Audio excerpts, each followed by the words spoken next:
Media మీద అనుచిత వ్యాఖ్యలు చేసిన క్షమాపణ వెంటనే మీడియాపై అనుచిత వ్యాఖ్యలు చేసిన వారు వెంటనే. జర్నలిస్టులు రాసిన వార్తలకు సమాధానం చెప్పకుండా ఇండియన్ మెడికల్ అసోసియేషన్ సభ్యులు కావచ్చు, లేకపోతే వాళ్ళకు సంబంధించినటువంటి అధ్యక్షులు కావచ్చు, లేనిపోని ఆరోపణలు చేస్తూ విలేకరులను బెదిరించే ధోరణిలో చేయడం జరిగింది, సోషల్ మీడియాలో పెట్టడం జరిగింది. అయితే ఈరోజు సూర్యాపేట జిల్లా వ్యాప్తంగా ఉన్నటువంటి విలేకరులు సంఘాలకు సంబంధం లేకుండా అందరూ ఒక తాటిపైకి రావడం జరిగింది. ఇవాళ జిల్లా కలెక్టర్ కూడా ఒక వినతి పత్రం ఇస్తుండడం జరుగుతుంది. మన దగ్గర కొంతమంది యూనియన్ సంబంధించిన నాయకులు ఉన్నారు, వాళ్ళతో మాట్లాడదాం. అలా చెప్పండి, మీరు ఈరోజు పెద్ద ఎత్తున తరలి వచ్చారు, అసలు ముఖ్య కారణం ఏంది? గత కొన్ని రోజుల క్రితం పలు ఆసుపత్రుల్లో సూర్యాపేట వైద్య అధికారి తనిఖీల సందర్భంగా కొన్ని పత్రికలలో కొన్ని ఆసుపత్రుల మీద వార్తలు రాయడం జరిగింది, ఏవైతే తప్పులు చేస్తున్న ఆసుపత్రుల మీద. దానికి వాళ్ళు సమాధానం చెప్పకుండా, ఒకవేళ ఆ వార్త అబద్ధమైనది అయితే దాన్ని న్యాయపరంగా వెళ్ళవచ్చు, లేకపోతే ప్రెస్ మీట్ పెట్టుకొని వాళ్ళ వివరణ వాళ్ళు ఇచ్చుకోవచ్చు. కానీ విలేకరులందరినీ కూడా నల్ల గొర్రెలతోని పోల్చి అనుచిత వ్యాఖ్యలు ఇండియన్ మెడికల్ అసోసియేషన్ తరఫున చేయడం జరిగింది. దాన్ని నిరసిస్తూ సూర్యాపేట జిల్లాలో ఉన్న జర్నలిస్టులందరూ కూడా ఒక ఐక్యవేదిక కిందికి వచ్చి ఈరోజు కలెక్టరేట్ ముందు నిరసన వ్యక్తం చేయడం జరుగుతుంది. మీరు తక్షణమే ఈ ఇండియన్ మెడికల్ అసోసియేషన్ సభ్యులందరూ కూడా డాక్టర్లకు సూర్యాపేటలో మీ అక్రమాలని, అన్యాయాలని, మీ అక్రమ దోపిడీని ప్రశ్నిస్తే మీరు దాడులు చేస్తామని చెప్పి, లేకపోతే అనుచిత వ్యాఖ్యలు చేస్తాము, మా ఇష్టం వచ్చిన రీతిగా మేము సోషల్ మీడియాలో ప్రచారం చేసేస్తామంటే జర్నలిస్టు సంఘాలు చూస్తూ ఊరుకోవు.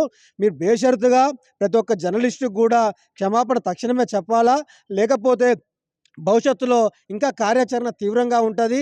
మీరు నల్ల గొర్రెలతో పోల్చారు, కానీ మీ నల్ల సంపాదన ఈ నల్ల గొర్రెలు బయటికి తీసుకొచ్చి మీ యొక్క బట్టబయలు, మీ యొక్క విషయాలను కూడా అన్నింటినీ కూడా బట్టబయలు చేస్తానికి మేము రెడీగా ఉన్నామని చెప్పి ఈరోజు సూర్యాపేట జిల్లా కలెక్టరేట్ ముందు నిరసన వ్యక్తం చేయడం జరుగుతున్నది. మరో యూనియన్ నాయకుడు ఈరన్న ఉన్నారు, వారు మాట్లాడుతూ అన్నా చెప్పండి, ఇంత పెద్ద ఎత్తున కూడా ధర్నా చేపట్టడం జరిగింది, అసలు వెనక ఉన్నటువంటి మర్మం ఏమనుకుంటున్నారు? ఆర్థికంగా అక్రమంగా సంపాదించడమే లక్ష్యంగా పెట్టుకున్న కొంతమంది వైద్యులు తమ తప్పు బయటపడుతున్న క్రమానికి ముందుకు వచ్చి ప్రభుత్వ అధికారులే స్వయంగా తనిఖీలు చేస్తున్న క్రమంలో ఆ వాస్తవాన్ని ప్రజలకు తెలియజేసే ప్రయత్నం చేసిన పాత్రికేయుల పట్ల అనుచిత వ్యాఖ్యలు చేసిన తీరుకు అది అద్దం పడుతుంది. కేవలం వివిధ రకాల పరీక్షలు చేస్తున్నామనే పేరుతోటి పేదల రక్తాన్ని పీల్చుకు తింటున్న ఈ వైద్యుల పట్ల ఇప్పటికైనా జిల్లా వ్యాప్తంగా ఉన్న యంత్రాంగం, ప్రభుత్వ యంత్రాంగం విచారణ చేసి దర్యాప్తు జరిపి వాస్తవాలను బయటికి తీసుకురావాల్సిన అవసరం ఉంది. ఈ సూర్యాపేట ఐఎంఏ వైద్యుల వైఖరికి నిరసనగా మేము చేపట్టిన నిరసన కార్యక్రమం విజయవంతమైంది.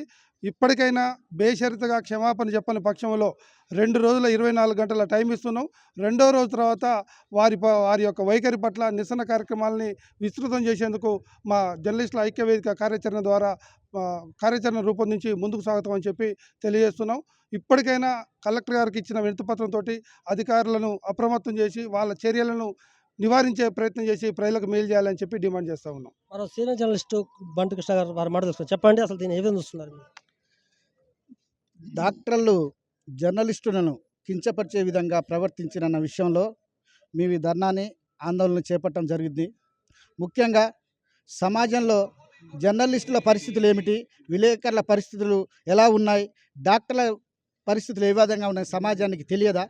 అడ్డగోలు సంపాదనతోని, కల్తీ మందులతోని, ఓపీతోని, అనవసర సిజేరియన్లతోని ఎంతోమంది జీవితాలని, పేదల్ని పట్టి పీడిస్తున్న డాక్టర్లు తగుదునమ్మా, మేము గురివింద తన నెలుపు ఎరగనట్టు తగుదునమ్మా అంటూ మేము చాలా స్పష్టంగా ఉన్నాం, నీతి నిజాయితీగా ఉన్నాం.